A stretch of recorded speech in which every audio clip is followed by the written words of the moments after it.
Balança comercial é a diferença entre a exportação e a importação. No caso, a exportação sendo todo o produto que sai do seu país. Por um exemplo, você faz o produto no seu país e vende para outros países, e a importação é todo produto que entra no seu país, que você compra de outro país e consome ele no seu próprio país. Temos dois casos em que a balança se encontra, o superávit e o déficit. Quando a balança comercial se encontra no estado positivo, significa que ela é uma superávit, que no caso está exportando mais do que importando. Já quando a balança comercial está no saldo negativo, ela é uma déficit, que no caso ela está importando mais do que exportando. Bom, falando sobre as características da balança comercial do Brasil, é inevitável não falar quais os produtos o Brasil importa e exporta. Bom, o Brasil exporta produtos como a soja, o óleo bruto, minério de ferro, a carne, principalmente a bovina e aves, que são produtos do setor primário, e importa produtos como óleo leve, adubo, fertilizantes, equipamentos, principalmente de telecomunicações e eletrônicos, o que caracteriza produtos do setor primário, mais precisamente do setor secundário. O Brasil ainda possui um grande parque tecnológico, a gente está investindo na tecnologia, mas ainda assim o Brasil ele é um país agroexportador, ele exporta muitos produtos do setor primário, que é característicos, de países subdesenvolvidos, e a balança comercial do Brasil ela é favorável, ou seja, a gente exporta mais do que importa, entra muito mais dinheiro no país do que sai, isso desde 2015. Mas como na economia tudo está em constante alteração, o Brasil esse ano ele teve o pior déficit entre 5 anos. De 2015 para 2020, ele teve o pior déficit, de cerca de 1,7 bilhões de dólares. Ou seja, a gente importou mais produtos do que exportou. Isso devido à pandemia que a gente está passando, a queda do preço do petróleo, a queda do preço do minério de ferro e a desvalorização no preço das commodities, que são os principais produtos que a gente exporta. É importante salientar que estes dados foram tirados de janeiro deste ano, mas ainda assim a balança comercial do Brasil é favorável. O Brasil pertence à Organização Mundial do Comércio, OMC, e realiza suas trocas comerciais do comércio multilateral com países isoladamente, como também se relaciona com blocos econômicos, fazendo ou não parte de algum deles.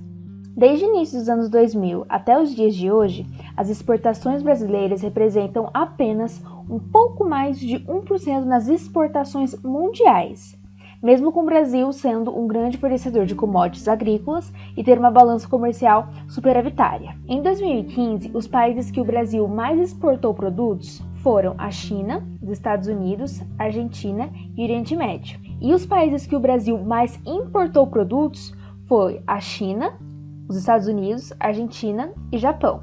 Como podemos perceber pela evolução de sua balança comercial, o comércio exterior brasileiro modificou-se intensamente após a década de 1970, impulsionando pela modernização e pela industrialização do país, que tem exportado cada vez mais produtos industrializados e semi-manufaturados, embora nos últimos anos as commodities tenham voltado a se destacar em nossa pauta de exportação. Em grande parte da sua história, o Brasil sempre se voltou para o comércio externo. Na década de 30, o Brasil teve surto de industrialização com a quebra da Bolsa de Valores de Nova York. Então, o Brasil começou a se desprender da agricultura e começou a produzir pequenas indústrias. E essa industrialização se solidificou até meados do século XX. Com o governo de Juscelino Kubitschek, de 1955 até 1961, a entrada de produtos com tecnologia de ponta e o escoamento da produção foi facilitada no território brasileiro. Então, o país passou de agrário e exportador para ser também urbano e industrial. Bom, e nessas últimas décadas, com a globalização, teve-se como resultado uma completa reestruturação do comércio e de políticas internacionais. E a partir de 1990, cria-se blocos econômicos com países que têm o objetivo de fazer acordos para diminuir as tarifas que o comércio internacional impõe. E, em 1995, é criada a Organização Mundial do Comércio, e sua função seria de aplicar políticas de regulamentação relativas ao comércio. Mais adiante, vocês verão como o Brasil está inserido na OMC, também verão um pouco mais sobre blocos econômicos. Entende-se por comércio exterior a troca de bens e serviços realizados entre fronteiras internacionais. Normalmente, esse tipo de transação representa uma grande parcela do PIB país. Até a década de 80, o Brasil exportava produtos primários, tais como o algodão, o cacau, o fumo, o açúcar, a madeira, café e também carne, representando 70% dessas exportações. Hoje, o Brasil exporta diversos produtos industrializados e semi-manufaturados, como, por exemplo, o nosso suco de laranja, produtos têxteis, óleos comestíveis, produtos químicos, materiais de transporte, entre outros. As importações também sofreram alterações, pois antes se importava quase totalmente os bens manufaturados, e hoje, aproximadamente 40% das exportações são referentes às matérias-primas, combustíveis, minerais, trigo, carne, bebidas, artigos de informática e telefonia, alguns metais, máquinas, motores e outros produtos. O Brasil pertence à Organização Mundial do Comércio e realiza trocas comerciais com o comércio multilateral e com os blocos econômicos, podendo fazer parte ou não. O Brasil faz parte do Bloco Econômico do Mercado Comum do Sul, Mercosul, e também da Associação Latino-Americana de Integração, ALAD. Os principais parceiros comerciais, ou seja, quem mais compra produtos do Brasil, são a China e os Estados Unidos. E apesar da modernização e da industrialização do Brasil, as commodities ainda se destacam nas exportações. Falando de exportações, temos as barreiras comerciais, que pode ser entendida como qualquer lei, regulamento, política, medida ou prática governamental que imponha restrições ao comércio exterior. Existem dois tipos de barreira, as barreiras tarifárias e as não tarifárias. Barreiras tarifárias são as que envolvem a cobrança de tributos, tais como impostos de importação, tarifas de importações e taxas diversas. E as barreiras não tarifárias, as que envolvem mecanismos protecionistas, tais como restrições quantitativas, licenciamento de importação e procedimentos alfandegários. Mas afinal, o que são essas medidas protecionistas? É um conjunto de medidas a serem tomadas no sentido de favorecer as atividades econômicas internas, reduzindo e dificultando ao máximo a importação de produtos e a concorrência estrangeira. O Brasil é alvo tanto das barreiras comerciais quanto das medidas protecionistas. Com isso, em 2003, sob a liderança do Brasil, Índia e da África do Sul, foi organizado um bloco de 20 países não desenvolvidos denominados de G20, para pressionar os países desenvolvidos a reverem as medidas protecionistas no setor agrícola. Deficiência na infraestrutura. Investir na infraestrutura é uma das dicas para quem quer otimizar as entregas de mercadorias de sua empresa. Todavia, as empresas que trabalham com comércio exterior dependem muito da infraestrutura dos portos e entradas do Brasil para descarregamento de produtos locais, estocagem e transporte das mercadorias, e sabe-se que eles não estão nas condições ideais para o fluxo contínuo e otimizado de exportações e importações. Tributação e preços altos. Os tributos a serem pagos tanto no país de origem quanto no país destino das transações também costumam causar dores de cabeça aos gestores. Isso porque a alta tributação, além de impactar nos preços dos produtos e diminuir a competitividade deles, ainda pode gerar problemas legais incorrendo em taxas, multas, juros e outras onerações, caso a empresa não atenda a alguma norma na hora de pagar impostos. Falta de mão de obra qualificada. Muitas empresas que trabalham com comércio exterior sofrem para conseguir pessoas qualificadas para entregarem seus quadros e colaboradores.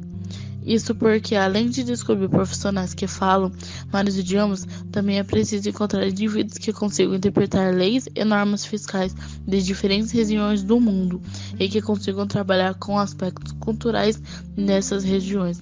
Para superar esses desafios, toda organização que deseja trabalhar com comércio exterior deve buscar melhorar seu processo logístico para atuar de forma otimizada, minimizando os transtornos, investir em capacitação de seu próprio quadro de funcionários para que consigam atuar com agentes internacionais também é importante.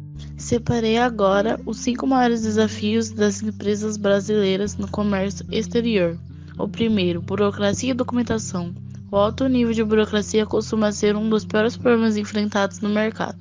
Porém, as proporções se ampliam quando o assunto é comércio exterior. Isso porque, além de lidar com a documentação e regulamentações brasileiras, as empresas também precisam atender e interpretar as normas de outros países.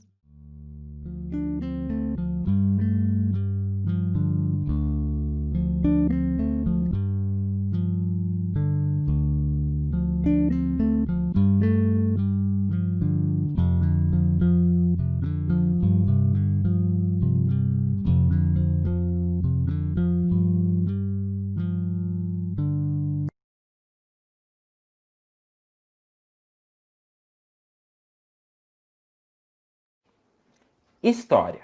O transporte aéreo serve para transportar pessoas e mercadorias pelo ar. Na Segunda Guerra Mundial, a aviação comercial foi um grande desenvolvimento, transformando os aviões nos principais meios de transporte. O transporte aéreo foi o que mais contribuiu para a redução da distância-tempo. Os transportes aéreos portugueses foram fundados no dia 14 de março de 1945, e em 1903 foi a invenção do avião, e em 1926 foi a invenção do avião comercial. Utilização do avião no mundo. O avião tem de seguir rotas muito detalhadas, por isso a rede dos aviões é reduzida. Dependendo do país a que nos referimos, a rede pode variar consoante o clima, as infraestruturas e o espaço da própria região.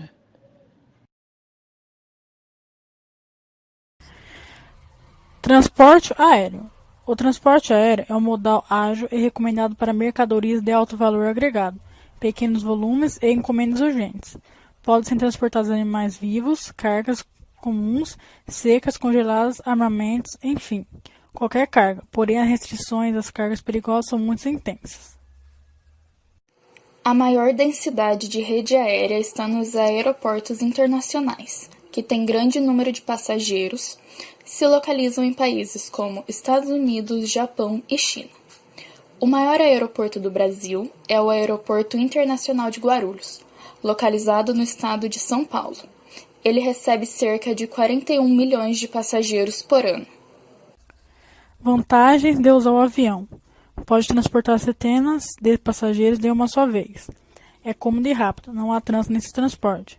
Transporta mercadorias urgentes, medicamentos ou correio, perecíveis, alimentos, legumes, frutas e peixes. E valiosos, dinheiro, diamante, joias e ouro. Vantagens do modo aéreo. Redução de tempo. Seguro de transporte aéreo é mais baixo, podendo variar de 30% a 50% na média geral, dependendo da mercadoria. Desvantagens do modo aéreo. Frete relativamente alto em relação aos demais modos. Capacidade de carga bem menor que os modos marítimos. Exercício da Universidade Federal do Mato Grosso do Sul. A gente não vai poder ler, mas depois vocês dêem um pause, leiam com calma, atenção e tentem resolver. Conclusão. Concluímos que ao realizar esse trabalho, ficamos conhecendo como foram fundados os transportes aéreos, quando inventaram o avião e o avião comercial, as vantagens e as desvantagens, e ficamos também ao saber que o avião é o transporte mais seguro e o mais cômodo que há.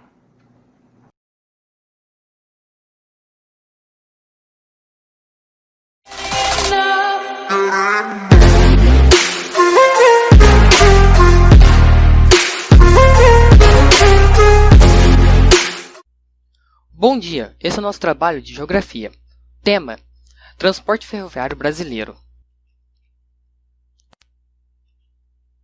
Em 1870 e 1920, o transporte ferroviário no Brasil era prioridade para transportar mercadoria e pessoa.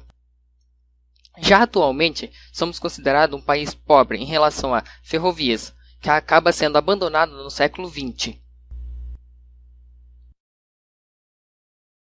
Os ingleses, interessados em angariar lucros e obter um maior e melhor acesso aos recursos naturais e agrícolas do Brasil, foram os principais contribuidores para a difusão das ferrovias nesse período.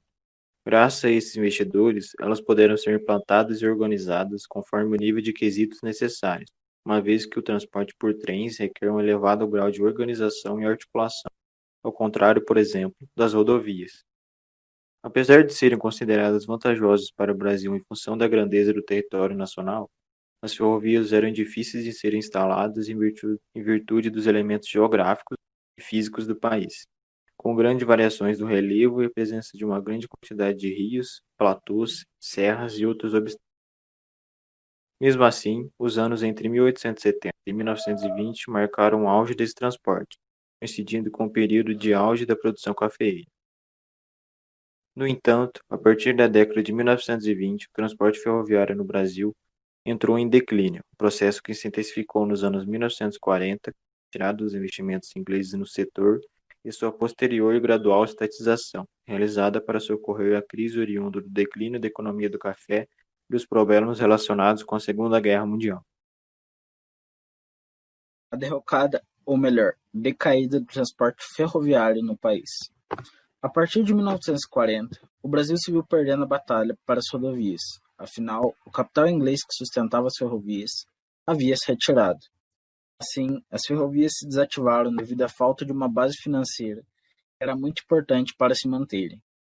Foi nos anos de 1950, com Juscelino Kubitschek na presidência, que carros, estradas e caminhões começam a ter incentivos, já que se mostravam mais eficientes para a época. O desejo pela construção de estradas ligando os estados, o investimento na indústria automobilística e o incentivo ao capital estrangeiro cresceram. O trabalho foi contínuo, até mesmo dentro do regime militar que havia na época. Por que o transporte ferroviário é tão precário atualmente? A partir de 1930, com a queda do café, o interesse em investir no transporte ferroviário também caiu, fazendo com que esse meio de transporte acabe se tornando precário atualmente. O Brasil é um país deficitário no transporte ferroviário, possuindo 30 mil quilômetros de malha ferroviária, que são mal distribuídos pelo país. A região sudeste, por exemplo, concentra 47% das ferrovias do país, enquanto os norte e centro-oeste juntos, somente 10%. Nesse mapa, podemos ver como as ferrovias são distribuídas pelo país.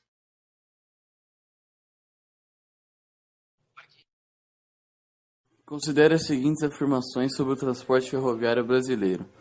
As corretas são: a 3, a malha ferroviária, por concentrar-se em uma faixa litorânea, é característica de país que tem sua história econômica voltada para a exportação. A 4, a existência de diferentes bitolas dificulta o processo de integração das ferrovias. E a 5, o transporte ferroviário é economicamente pouco significativo, tendo em vista a precariedade das ferrovias brasileiras. Estão corretas apenas, então a alternativa certa é a letra E, 3, 4 e 5. A decadência da rede ferroviária brasileira encontra como fator principal, e a alternativa certa é a letra D, a transformação da economia nacional que substituiu o modelo agroexportador pelo modelo urbano industrial. Essas são as nossas fontes e referências. Muito obrigado a vocês que acompanharam e até a próxima.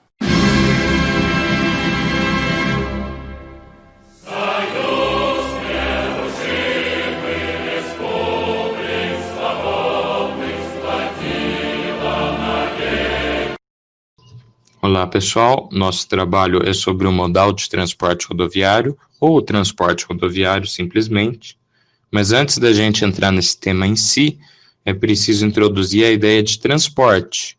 Então, considerando que a gente vive um contexto em que o comércio é globalizado e que as distâncias são cada vez mais curtas, é preciso pensar o que seria o transporte mais evoluído e mais adequado num contexto como o atual. Então, o transporte, ele envolve a distância, o tempo para percorrer a distância, o custo que isso causa e a carga que está sendo transportada. É melhor o transporte que percorre maior distância, em menos tempo, com menor custo e transportando mais carga. Características do rodoviarismo. Ele é flexível e bom para curtas distâncias. Flexível porque se adapta ao relevo que a gente tem. Possui túnel, curva, essas coisas que fazem ele ser flexível. Além de ser rápido de se implantar, é bom para curtas distâncias, então não é adequado para o Brasil, né? Já que nosso país é continental, grande, mas mesmo assim a gente usa o transporte rodoviário. Desempenha no Brasil um papel bastante complicado, que é o transporte de mercadorias. O grande problema está aí na distância, né? Imagina levar uma mercadoria de caminhão do sul do país até o Nordeste. É bem complicado. Então, não é muito bom para transportar mercadorias. O adequado seria a ferrovia ou até mesmo hidrovia, já que o Brasil tem bastante recursos hidroviários. Os pontos negativos do rodoviarismo. Os custos. Esses custos, eles ficam bem altos porque se gasta com combustível, manutenção do veículo, que seria as trocas de pneus, reparos, né? Manutenção das rodovias, porque ela se desgasta facilmente, a pavimentação, que no Brasil não é muito boa, a gente vai falar da pavimentação mais pra frente. E aí, como são gerados muitos gastos em relação a esse tipo de transporte, fica complicado para mantê-lo. Os riscos seriam roubos, assaltos, risco nos congestionamentos, nos trânsitos. Por exemplo, em São Paulo, é comum o povo andar com os vidros fechados para não correr o perigo de ser assaltado. E também são causados impactos ambientais por conta da atividade de desmatamento, da exploração de pedreiras e areias, da interceptação de nascentes na sua construção e também num forte aumento do fluxo e das atividades de pessoas após a implantação. Porém, mesmo com tantos pontos negativos, ainda haviam fatores que ajudaram na implantação das rodovias no Brasil. Um deles era o baixo custo do petróleo. Outros dois fatores importantes foram a rápida implantação e a chegada das grandes empresas automobilísticas. O incentivo à Petrobras também foi um dos motivos, pois esta era uma nova empresa brasileira. Agora a gente vai falar um pouco sobre a pavimentação no Brasil. A rodovia, assim como a ferrovia, precisa da criação de um percurso para que ela funcione. E esse processo se torna caro a partir do momento que o Brasil tem um tamanho continental. E além da criação, é necessária a manutenção do asfalto, porque as rodovias se desgastam bem rapidamente. De acordo com o DENIT, o Brasil conta com 1,7 milhões de quilômetros de estradas, das quais somente 13% são pavimentadas e 87% das rodovias não tem qualquer tipo de pavimentação. Esse dado é alarmante, a partir do momento que o Brasil tem como principal meio de transporte as rodovias. E outro dado também é que as poucas rodovias que são pavimentadas no Brasil, elas não atingem, de modo geral, o grau de satisfatório de pavimentação. Então, a gente tem 87% das ruas não pavimentadas e 13% das ruas pavimentadas não tem qualidade. Os gastos dos motoristas. Como o preço do petróleo, comparado com a época do Juscelino Kubitschek, é muito maior, consequentemente, com o aumento do preço do petróleo, aumenta o preço do combustível. Se o petróleo aumenta, o preço da gasolina também vai aumentar, por exemplo. E se esse preço do combustível aumenta, o frete, que é o preço do transporte, aumenta também. Então, o valor final do seu produto vai ser o preço dele original mais o valor desse frete. Esse frete ele é calculado de acordo com os gastos dos motoristas. Só que além do combustível, tem outros gastos que o motorista tem com o seu automóvel, que é, por exemplo, a manutenção do veículo, reparos com pneus, todas essas coisas. E tudo isso se reflete no preço dos produtos. A longo prazo, o rodoviarismo se torna uma opção menos competitiva, já que existem diversas variáveis envolvidas no transporte rodoviário.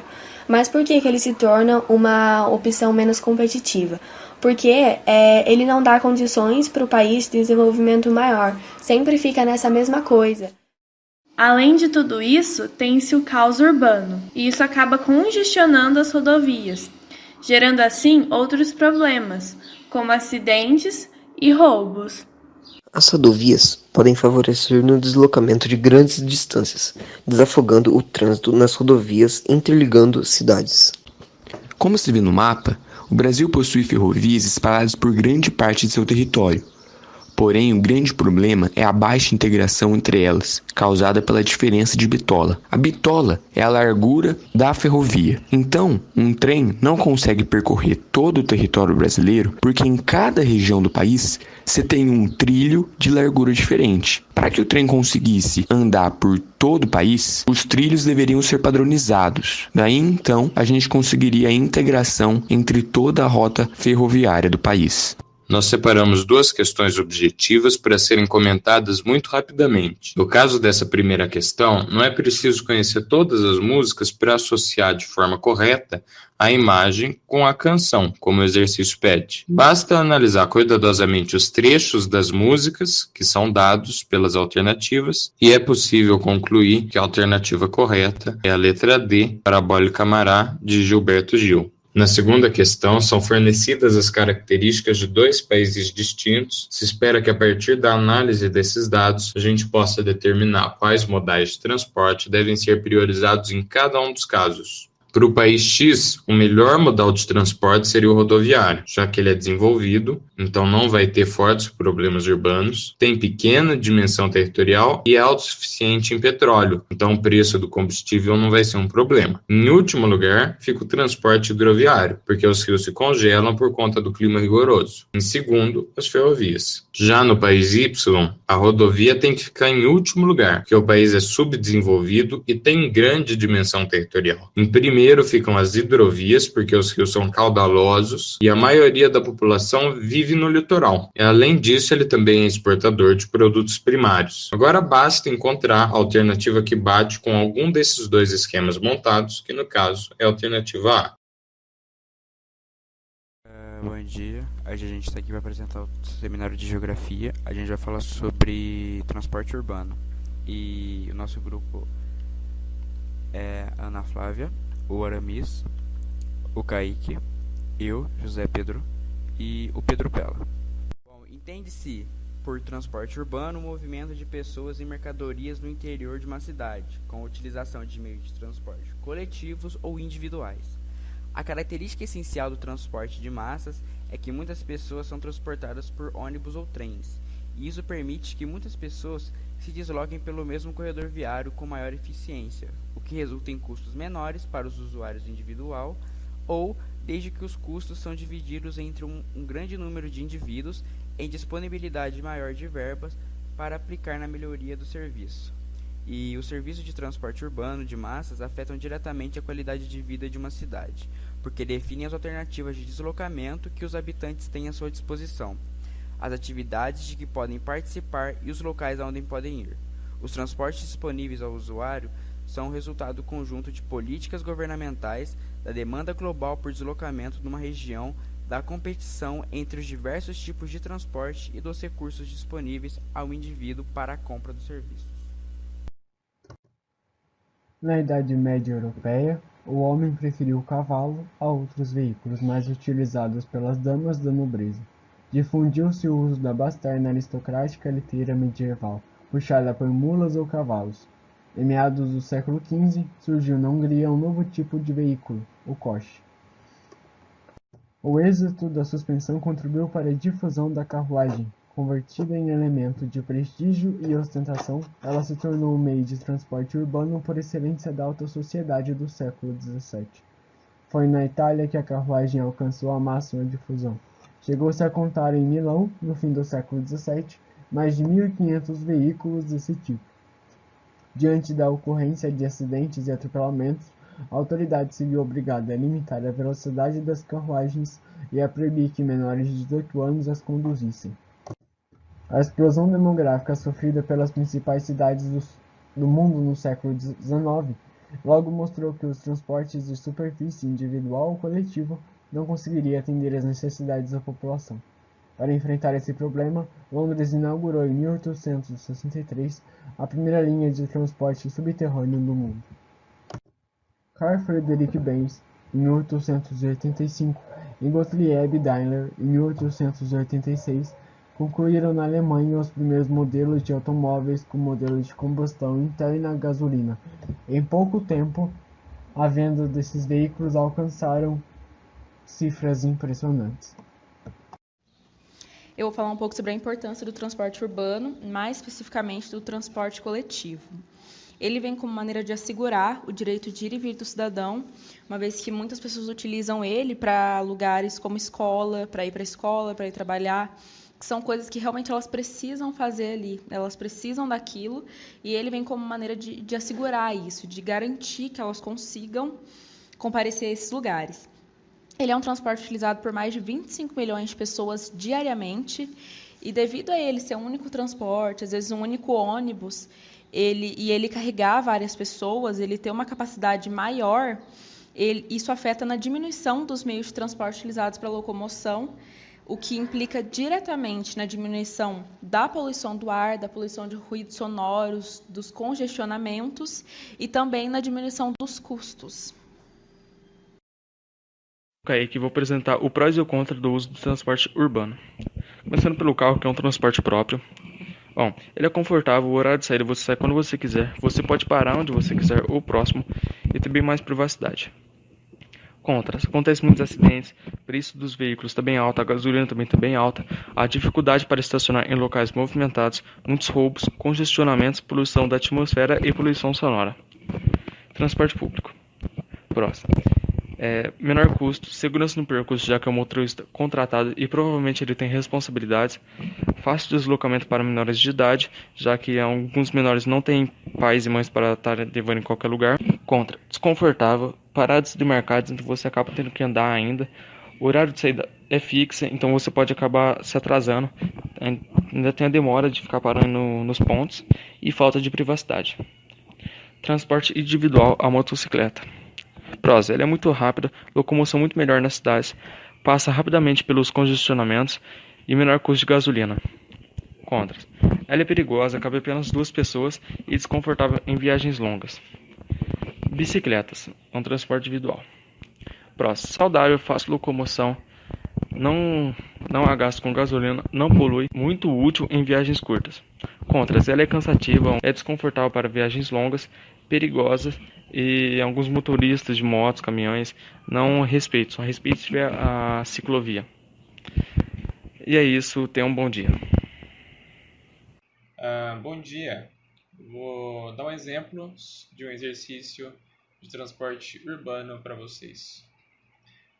A reportagem começa assim: o sistema de rodízio de veículos está esgotado em São Paulo. Entendo que chegou a hora do pedágio urbano, decretou o candidato Malta, professor da Faculdade de Arquitetura e Urbanismo da USP, anteontem durante o Fórum de Mobilidade Urbana. Para ele, o pedágio é uma medida de contenção de congestionamentos melhor do que o aumento do preço da gasolina, que criaria um aumento no custo dos transportes como um todo, fosse na cidade, no estado ou no país. Foi na Folha de São Paulo, dia 12 de outubro de 2013.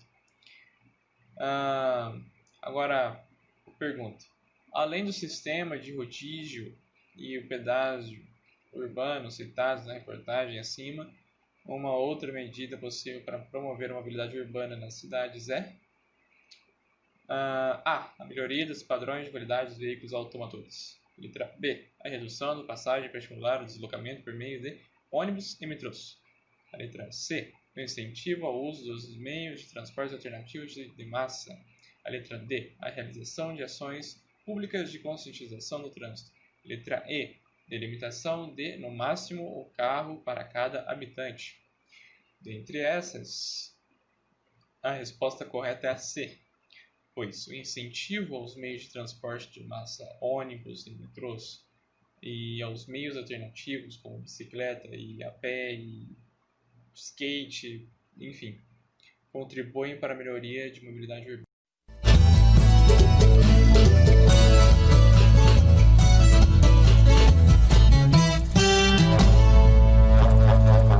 O nosso professor deu só 5 minutos para fazer esse trabalho, eu não vou conseguir explicar toda a história da internet. Mas uma coisa que eu era bem curiosa era sobre, como começou a internet, quem foi o gênio que conseguiu fazer isso que é hoje.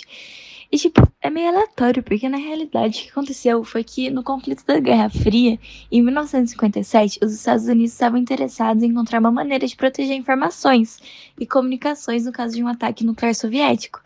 E as inovações que eles tentaram resolver, que eles usaram para tentar resolver esse problema, levaram ao que conhecemos hoje como internet. Ou seja, tipo, tudo começou só para proteger os negócios dos Estados Unidos. Tiveram várias evoluções até chegar aqui hoje, obviamente. E no começo ainda era um público privado e foi mais com a invenção do Google que isso mudou, além de vários outros que não dá tempo de falarmos aqui. A internet chegou no Brasil em 1988 por iniciativa da Comunidade Acadêmica de São Paulo, FAPESP, Fundação de Amparo à Pesquisa do Estado de São Paulo, e Rio de Janeiro, UFRJ, Universidade Federal do Rio de Janeiro, e LNCC, Laboratório Nacional de Computação Científica.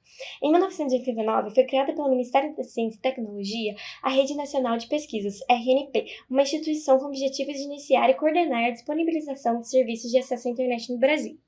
Como ponto de partida, foi criado um backbone conhecido como a Backbone RNP, interligando instituições educacionais à internet. Este backbone inicialmente interligava 11 estados a partir de pontos de presença, POP, em suas capitais. Ligados a esses pontos, foram criados alguns backbones regionais a fim de integrar instituições de outras cidades à internet. Como exemplos desses backbones, temos em São Paulo a Academic Network at São Paulo e no Rio de Janeiro a Rede Rio.